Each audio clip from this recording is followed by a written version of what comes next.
दी retirement long question में there are 3 partners V, V1 and Y। Share of profit 1/2, 1/3 and 1/6। First of all base same करेंगे, इसके लिए यहाँ पे 3/3 और 2/2 का मल्टीप्लीकेशन करें तो 3/6, 2/6 and 1/6 is their respective old share for V, V1 and Y। इसका मतलब हुआ ओल्ड प्रॉफिट शेयरिंग रेशियो है 3:2:1। यहाँ पे Y का रिटायरमेंट है और क्वेश्चन में न्यू रेशियो रिलेटेड कोई इन्फॉर्मेशन नहीं है, इसलिए ओल्ड ही गेनिंग रेशियो होगा और उसी के प्रपोर्शन में उनका न्यू रेशियो रहेगा 3:2 new ratio, 3:2 gaining ratio. Question की नेसेसरी इन्फॉर्मेशन है यहाँ पे बराबर। फर्स्ट ऑफ ऑल हम गुडविल की बात करें तो गुडविल 30,000 है, गुडविल 30,000 है, फर्म की गुडविल 30,000, उसमें से Y का शेयर निकालेंगे 30,000 का 1/6 5,000 और गेनिंग रेशियो में एंट्री करेंगे V, V1 to Y, V, V1 to Y 3,000, 2,000, 5,000। Y के कैपिटल अकाउंट क्रेडिट साइड में V, V1 3,000, 2,000 and V, V1 में डेबिट साइड 2Y 3,000 एंड 2,000। इस तरह से पहले गुडविल की एंट्री करेंगे। उसके बाद हमारे जो फ्री रिजर्व्स है जैसे WCR वर्कर्स कंपनसेशन रिजर्व, उसकी अमाउंट अपने पास 12,000 रुपये, पर क्वेश्चन में बोला गया कि वर्कर का क्लेम है 3,000 रुपये का, workers compensation claim is of 3,000, तो 12,000 में से क्लेम जितनी अमाउंट हम ट्रांसफ़र करेंगे वर्कर्स क्लेम अकाउंट में, जो कि यहाँ पे बैलेंस शीट लायबिलिटी साइड आएगा, और रिमेनिंग अमाउंट यानी 9,000 रुपीज़ डिस्ट्रीब्यूट करेंगे 3:2:1 के प्रपोर्शन में। तो V में 4,500, फिर V1 में 3,000 और Y में 1,500, ये WCR का डिस्ट्रीब्यूशन होगा। उसके बाद इन्वेस्टमेंट फ्लक्चुएशन रिजर्व 6,000 का है, उसको भी हम डिस्ट्रीब्यूट करेंगे V, V1, Y में 3,000, 2,000, 1,000। अब सिचुएशन ये है यहाँ पे कि IFF इन्वेस्टमेंट पे एडजस्टमेंट है पर फंड को अफेक्ट नहीं कर रहा है, इसलिए फंड को हमने तुरंत डिस्ट्रीब्यूट कर दिया। इन्वेस्टमेंट पे एडजस्टमेंट कैसा है कि Y टुक ओवर इन्वेस्टमेंट और मार्केट वैल्यू 17,600 में वो टेक ओवर कर रहा है और बुक वैल्यू 15,000, इसलिए यहाँ पे market value is more than book value, that is Y IFF पे कोई इन्वेस्टमेंट फ्लक्चुएशन रिजर्व पे कोई इफेक्ट नहीं आएगी और स्ट्रेट वे वो डिस्ट्रीब्यूट करेंगे पार्टनर्स में। रेस्ट ऑफ द एडजस्टमेंट के लिए चेक करते हैं तो गुडविल का हो गया, फिर पेटेंट्स रिड्यूस बाय 20%, तो पेटेंट्स में वैल्यू 20% रिड्यूस करनी है। पेटेंट्स की वैल्यू 10,000, उसमें 2,000 माइनस करके 8,000 आएगा, तो यहाँ पे 2,000 आएगा 2 पेटेंट्स। उसके बाद है plant and machinery is reduce to 90%, यानी 90% तक रिड्यूस करना है, यानी उसकी बाहर की अमाउंट दी गई है हमें कि प्लांट एंड मशीनरी की बुक वैल्यू 50,000 और उसका 90% होता है 45,000, रिवैल्यूड एट 90% और रिड्यूस टू 90%, ये बातों का सेम मतलब हुआ, यानी रिड्यूस बाय 10%, रिवैल्यूड एट 90% और reduce to 90% means reduce by 10%, तो 50 का 10% 5,000 यहाँ पे माइनस करेंगे और डेबिट साइड आएगा रिवैल्यूएशन अकाउंट में plant and machinery. Provision for doubtful debts is raise to 6%, 6% तक ले जाना है, तो डेटर्स की अमाउंट यहाँ पे 40,000 है, उसका 6% 2,400 है, ऑलरेडी गिवन प्रोविजन इज 2,000, तो 400 रुपये इंक्रीज हो रहा है इसमें, तो रिवैल्यूएशन डेबिट साइड पे प्रोविजन फॉर डाउटफुल डेट्स 400 और दूसरी इफेक्ट यहाँ पे टोटल अमाउंट माइनस करेंगे डेटर्स में से 2,400, तो आउटर कॉलम आएगी 37,600। Workers compensation is done already. Now Y took over the investment at a value of 17,600, तो एप्रिसिएशन हो रहा है इन्वेस्टमेंट की वैल्यू में 2,000 रुपये का, इसलिए रिवैल्यूएशन क्रेडिट साइड आएगा बाय इन्वेस्टमेंट 2,600, 15,000 बुक वैल्यू है, 17,600 मार्केट वैल्यू है, 2,600 वैल्यू बढ़ रही है, सो बाय इन्वेस्टमेंट 2,600, बैलेंस शीट में एसेट साइड पे 15,000 प्लस 2,600, तो वैल्यू हो गई 17,600। अब ये 17,600 की वैल्यू पे investment take over by partner Y, तो यहाँ से सीधा पार्टनर के कैपिटल अकाउंट की डेबिट साइड आएगा टू इन्वेस्टमेंट, Y के कॉलम में 17,600 और आउटर कॉलम अमाउंट जीरो हो जाएगी, यानी इन्वेस्टमेंट को हमें बैलेंस शीट में शो नहीं करना है as it is taken over by partner Y। Creditors allow discount of ₹3,600, creditors ने हमें डिस्काउंट दिया है, एक तरह से उतना रिडक्शन हो रहा है क्रेडिटर्स की वैल्यू में, तो क्रेडिटर्स में से माइनस करेंगे 3,600 और उसकी दूसरी इफेक्ट आएगी revaluation account credit side by creditors 3,600। अब सेटलमेंट करना है, तो सेटलमेंट करने के लिए पहले रिवैल्यूएशन अकाउंट को क्लोज करेंगे, डेबिट साइड का टोटल 7,400, क्रेडिट अमाउंट माइनस करने पे डिफरेंस क्रेडिट साइड मिल रहा है जो कि रिवैल्यूएशन लॉस 1,200 का, जिसको हम ट्रांसफर करेंगे कैपिटल अकाउंट की डेबिट साइड पे और वो भी होगा PSR में 3:2:1 में, तो अमाउंट आएगी 600, 400 और 200 रुपये। उसके बाद बोला गया, अब सेटलमेंट कर रिवैल्यूएशन अकाउंट क्लोज करने के बाद हमें बोला गया कि 50% is paid to Y immediately, 50% amount Y को इमीडिएटली पे कर देना है, तो Y का टोटल करेंगे 28,500 उसमें से डेबिट साइड की अमाउंट माइनस करेंगे, फिर उसका हाफ करेंगे, हाफ करने पे अमाउंट आएगी 4413, तो वो बैंक में से पे करेंगे, इसलिए 4413 के इफेक्ट यहाँ पे to bank capital account debit side, to bank Y में 4413 और bank account credit side by Y 4413, तो बैंक का बैलेंस 1337 बचेगा जो कि एसेट साइड हम शो करेंगे बैलेंस शीट में। अब जो 50% अमाउंट बची, उसके ड्यू अमाउंट का 50% तो हमने उसको चुका दिया, अब जो 50% बची उसका भी 50-50 करना है, यानी उसके भी दो पार्ट करने हैं। उसका एक पार्ट बिल्स पेएबल है और दूसरा पार्ट है उसकी लोन। एक पार्ट बिल्स पेएबल है तो 2 bills payable 2206 and 2 vice loan 2206, ये दोनों अमाउंट सीधी यहाँ पे liability side of balance sheet आएगी। बिल्स पेएबल 3 महीने के लिए एक्सेप्ट करना है और वाई की लोन जो पूरे साल में पे की जाएगी, इस तरह की इंफॉर्मेशन है। लेकिन हमें तो immediately after retirement balance sheet prepare करनी है, इसलिए जो 50-50% अमाउंट है, टोटल 100% का 50% पेमेंट हुआ, फिर जो 50% बचा उसका भी हाफ 50-50 किए, तो उसके अमाउंट 2206 आई जो बिल्स पेएबल और वाइस लोन में जाएगा, दोनों लायबिलिटी साइड शो करेंगे।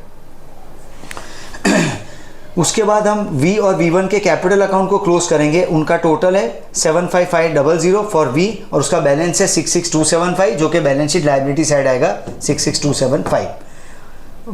V1 का टोटल है 37,000, उसमें से उसकी डेबिट आइटम माइनस करने पे 30850 and after that balance sheet का टोटल होगा 121937।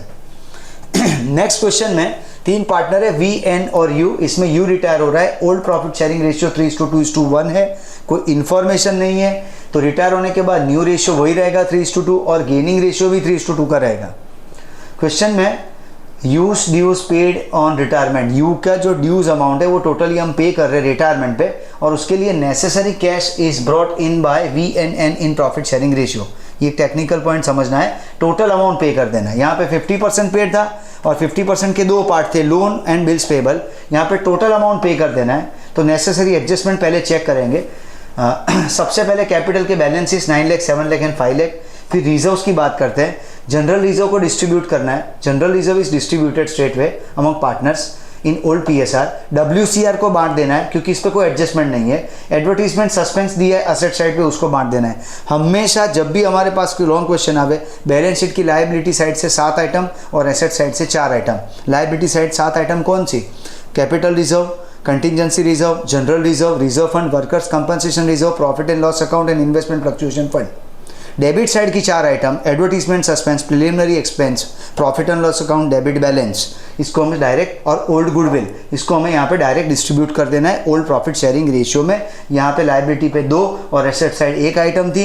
किसी भी आइटम पे कोई एडजस्टमेंट नहीं है, और एडजस्टमेंट होता भी है तो वर्कर्स कंपनसेशन रिजर्व और इन्वेस्टमेंट फ्लक्चुएशन फंड पे होता है। Rest of the balance state पे डिस्ट्रीब्यूट करने होते हैं, जो कि यहाँ पे हो गए। अब एडजस्टमेंट देखते हैं। उसमें पहले गुडविल का एडजस्टमेंट, तो गुडविल की अमाउंट है 72,000, तो 72,000 में से पहले यू का शेयर निकालेंगे। 1/6 शेयर है उसका 1,20,000, जिसकी एंट्री हम गेनिंग रेशियो में करेंगे। जब ओल्ड 3:2 है, न्यू 3:2 है, तो गेनिंग भी 3:2 है, तो एंट्री होगी VN to U। तो V और N की डेबिट साइड पे आएगा टू U और U की क्रेडिट साइड पे आएगा by V by N। 72,000 and 48,000 यहाँ पे शो करेंगे। तो इस तरह से पहले गुडविल की अकाउंटिंग ट्रीटमेंट होगी। अब एक एक करके एंट्री पास करेंगे हम रिवैल्यूएशन के रिलेटेड, जिसमें पहला है बिल्डिंग इज एप्रिशिएटेड बाय 20%, उसकी वैल्यू 20% बढ़ रही है। तो बिल्डिंग की बुक वैल्यू 10 लाख है, उसका 20% 2 लाख हुआ, प्लस करके मार्केट वैल्यू आएगी 12 लाख। 2 लाख रुपए को शो करेंगे revaluation credit side by building. फिर है प्लांट रिड्यूस बाय 10%, तो प्लांट की बुक वैल्यू 8 लाख, उसका 10% 80,000 रिड्यूस हो रहा है। आउटर कॉलम मार्केट वैल्यू 7,20,000, और जो 80,000 माइनस किया एसेट में रिडक्शन आया है वो आएगा डेबिट साइड ऑफ रिवैल्यूएशन में 2 प्लांट। फिर एक्सपर्ट फीस, यहाँ पे बोला कि एक्सपर्ट की फीस है 4,000 रुपये, तो उसको पे करना है। तो हमने यहाँ पे उसकी एंट्री पास की है। फीस टू कैश, कैश उसको 4,000 पे कर रहे हैं, तो cash account credit side bye fees आएगा 4,000, और फीस एक नॉमिनल अकाउंट ओपन हुआ है। रिकंस्ट्रक्शन के वक्त जब भी नॉमिनल और गुड्स का अकाउंट ओपन होता है due to any adjustment, nominal और गुड्स का अकाउंट अगर ओपन होता है at the time of any reconstruction case, either admission, retirement, death, कोई भी हो, तो वो नॉमिनल अकाउंट को हमेशा, गुड्स या नॉमिनल के अकाउंट को हमेशा हमें रिवैल्यूएशन में क्लोज करना है। ये याद रखना है, गुड्स और नॉमिनल के अकाउंट को रिवैल्यूएशन में क्लोज करना है। यहाँ पे नॉमिनल का अकाउंट ओपन हुआ है फीस का, तो फीस को हम क्लोज करेंगे रिवैल्यूएशन टू फीस, फीस का डेबिट बैलेंस है, क्रेडिट में क्लोज होगा और रिवैल्यूएशन अकाउंट डेबिट होगा। तो रिवैल्यूएशन अकाउंट डेबिट साइड आएगा टू फीस 4000। उसके बाद है फर्नीचर रिड्यूस बाय 8000, तो फर्नीचर में से सीधा हम 8000 माइनस करके 72 की मार्केट वैल्यू बताएंगे और 8000 आएगा रिवैल्यूएशन डेबिट साइड पे furniture. Provision for doubtful debts is to be kept at 5%, debtors की अमाउंट है 6 लाख, उसका 5% 30,000 है, ऑलरेडी कोई एग्जिस्टिंग प्रोविजन नहीं है, 30 माइनस करेंगे 570 आउटर कॉलम आएगा, 30,000 provision for doubtful debts will be debit side to revaluation account. उसके बाद हमें एक इंपॉर्टेंट इंफॉर्मेशन ये दी गई है कि क्लोजिंग कैश बैलेंस 60,000 रखना है। ये सबसे इंपॉर्टेंट पॉइंट है इस क्वेश्चन का कि यू को पेमेंट कर देना है, फुल अमाउंट पे कर देना है, U's dues is paid on retirement, और क्लोजिंग कैश बैलेंस हमें 60,000 रखना है। अब हमें सिचुएशन पहले चेक करने के लिए ये रिवैल्यूएशन प्रॉफिट को निकालना पड़ेगा। प्रॉफिट की 78,000 की अमाउंट 3:2:1 के रेशियो में, मींस उनके ओल्ड प्रॉफिट शेयरिंग रेशियो में पार्टनर्स में डिस्ट्रीब्यूट करेंगे, यहाँ पे तीनों पार्टनर्स में, वी, एन और यू में। फिर यू का सेटलमेंट करना है, इसलिए यू के क्रेडिट साइड का टोटल आएगा 7,28,000। उसमें से डेबिट साइड का 5,000 ये एडवर्टीजमेंट सस्पेंस का माइनस करने से उसकी ड्यू अमाउंट आएगी 7,23,000। इसको पे करेंगे तो टू कैश 7,23,000। कैश अकाउंट की क्रेडिट साइड हमने 723 का पेमेंट किया। अब सिचुएशन क्या है, 70,000 का बैलेंस है अपने पास और 4,000 यहाँ पे और 7,23,000 हम पे कर चुके हैं और 60,000 का डिजायर्ड वर्किंग कैपिटल यानी क्लोजिंग कैश बैलेंस रखना है। तो हमारी रिक्वायरमेंट ज़्यादा है और उसके लिए कैश कंट्रीब्यूशन वी और एन को करना है और वो भी प्रॉफिट शेयरिंग रेशियो में। तो हमने क्या किया, कैश अकाउंट की क्रेडिट साइड का टोटल है 7,87,000, यहाँ पे नोट है क्रेडिट साइड कैश अकाउंट का टोटल है 787, ये तीनों आइटम का, उसमें से 70,000 का ओपनिंग बैलेंस माइनस किया है तो रिक्वायर्ड कैश है 7,17,000। Required cash means cash to be contributed by partner से 7,17,000, उसको 3:2 में डिवाइड किया है तो 4,302,000 for partner V and for partner N it's 2,86,800। ये दोनों अमाउंट जो कंट्रीब्यूट कर रहे हैं पार्टनर्स वो यहाँ पे आएगा कैपिटल अकाउंट की क्रेडिट साइड और cash account debit side. Entry होती है cash to capital, cash to capital तो कैश में debit side 4,302,000 and 2,86,800 capital account credit side. उसके बाद कैपिटल का वी और एन का टोटल करेंगे और उनके बैलेंसेस निकालेंगे। वो बैलेंसेस यहाँ पे लायबिलिटी साइड पे लिखे गए 15,67,200 for partner V and 11,44,800 for partner N and then balance sheet total is 31,22,000। Next question में 3 पार्टनर है, डीएस है जिसमें से डी रिटायर हो रहा है और उनका ओल्ड प्रॉफिट शेयरिंग रेशियो है 3:2:1। अगर डी रिटायर हो रहा है तो क्वेश्चन में यहाँ पे न्यू रेशियो दिया है 2:1, अगर नहीं दिया होता तो भी वो 2:1 ही लेते और गेनिंग रेशियो भी 2:1 आता। नेसेसरी इंफॉर्मेशन में सबसे पहले हम यहाँ पे रिक्वायर्ड अकाउंट्स प्रिपेयर करेंगे। तो क्वेश्चन में इंपॉर्टेंट इंफॉर्मेशन है, करंट अकाउंट दिया गया और सारी entry current account through pass करनी है। करंट अकाउंट के पहले बैलेंसेस आएंगे। क्वेश्चन में कोई भी फ्री रिजर्व नहीं है, ना लायबिलिटी साइड पे कोई रिजर्व है ना एसेट साइड पे कोई राइट ऑफ करने की अमाउंट है, इसलिए क्वेश्चन की बाकी की इंफॉर्मेशन में straightaway building revalued at 48,000 बोला गया है, 24,000 की उसकी बुक वैल्यू है, 48 न्यू वैल्यू है तो 24,000 यहाँ पे बढ़ेंगे तो बाय बिल्डिंग 24,000 आएगा। दूसरी आइटम है प्लांट एंड मशीनरी, वो रिवैल्यूड होके 31,600 हो रहा है, उसमें 6,000 रुपए कम हो रहा है इसलिए वो रिवैल्यूएशन अकाउंट डेबिट साइड आएगा कि to plant and machinery.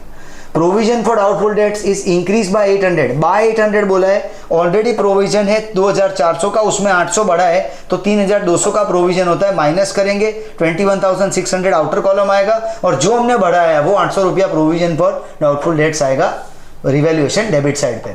Creditors is reduce by 1,000, तो क्रेडिटर्स में से 1,000 रुपए माइनस करने यहाँ पे 1,000 बराबर, तो क्रेडिटर्स में से 1,000 माइनस और revaluation account credit side by creditors. Stock is reduce by 2,400, stock में से 2,400 कम करेंगे तो 18,400 में से 2,400 माइनस करने पे 16,000 मार्केट वैल्यू। मार्केट वैल्यू से ज़्यादा बेटर ये कह सकते हैं क्योंकि स्टॉक डैमेज कंडीशन में है।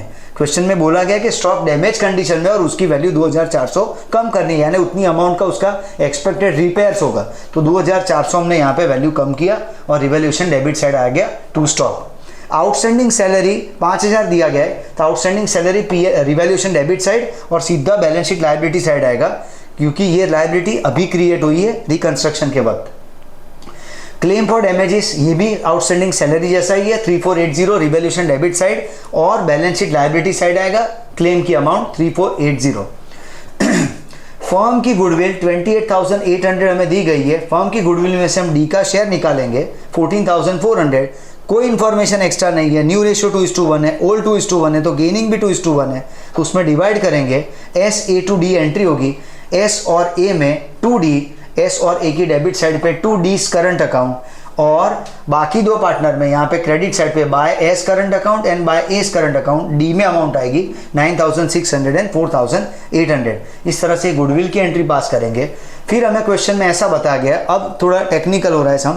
यहाँ पे ऐसा बोला है कि डी की एक ऑलरेडी एग्जिस्टिंग लोन है 10,000, उसको चुका देना है 10,000 रुपए। तो हमने यहाँ पे बैंक अकाउंट ओपन किया, उसका ओपनिंग बैलेंस है 32,240।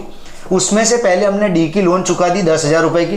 फिर बोला गया है कि अदर देन कैपिटल जो करंट अकाउंट में अमाउंट बच रहा है, ड्यू अमाउंट है, वो भी हमें चुका देना है। तो करंट अकाउंट को क्लोज करेंगे। डी के क्रेडिट साइड के करंट अकाउंट का टोटल है 21,900, तो वो अमाउंट भी हम बैंक से चुका देंगे। इसलिए हमें बाय डीज करंट अकाउंट 21,900। तो बैंक का बैलेंस 340 ही बचेगा, जो कि बैलेंस शीट असेट साइड आएगा। 340 बैंक का बैलेंस बचेगा, जो यहाँ पे असेट साइड आएगा। फिर हम यहाँ पे ये क्लोज करेंगे अकाउंट। इससे पहले हमने रिवैल्यूएशन प्रॉफिट निकाला है 7320, जो ऑलरेडी डिस्ट्रीब्यूटेड है अमंग पार्टनर्स, 3660, 2440 एंड 1220। ये नॉर्मल प्रोसीजर है। रिवैल्यूएशन अकाउंट की एंट्री है, प्रॉफिट है, ओल्ड प्रॉफिट शेयरिंग रेशियो में डिस्ट्रीब्यूट करना है। उसके बाद ही ये डी की अमाउंट निकली थी 21,900, और उसको हमने पे कर दिया है डायरेक्ट बैंक अकाउंट थ्रू। और 340 का बैंक का बैलेंस जो बचा है वो आएगा असेट साइड पे। अब पार्टनर्स के करंट अकाउंट के बैलेंसेस निकाल देने। बाकी दो पार्टनर्स के इंपॉर्टेंट पॉइंट है कि उनका डेबिट साइड का टोटल ज़्यादा आ रहा है, इसलिए डिफरेंस क्रेडिट साइड पे एक्सट्रैक्ट हुआ। और ये दोनों पार्टनर के करंट अकाउंट के डेबिट बैलेंस है, जो कि असेट साइड आएंगे। असेट साइड आएंगे क्योंकि उनके डेबिट बैलेंस है। तो पार्टनर एस का करंट अकाउंट 3800 और पार्टनर ए का करंट अकाउंट 1340 अमाउंट शो कर रहा है। उसके बाद डी के कैपिटल के लिए ऐसा बोला गया कि डी के कैपिटल का जो 48,000 है ऑलरेडी, क्योंकि कैपिटल का मेथड फिक्स है और ओरिजिनल उसका कैपिटल 48 है, बाकी की सारी एंट्री करंट अकाउंट से पास करी हमने, पर उस कैपिटल को हमें लोन में कन्वर्ट करना है। यानी पॉइंट क्या था, पुराना जो लोन था उसको पे कर देना है, करंट अकाउंट को पे कर देना है, पर उसका जो कैपिटल अकाउंट है वो बाय वे ऑफ लोन रखना है। इसलिए उसके 48,000 के अमाउंट को हम लोन में, डीस लोन में ट्रांसफर करेंगे, जो कि लाइबिलिटी साइड आएगा डीस लोन 48,000। फिर दोनों साइड टोटल आएगा 1,22,680। ओके।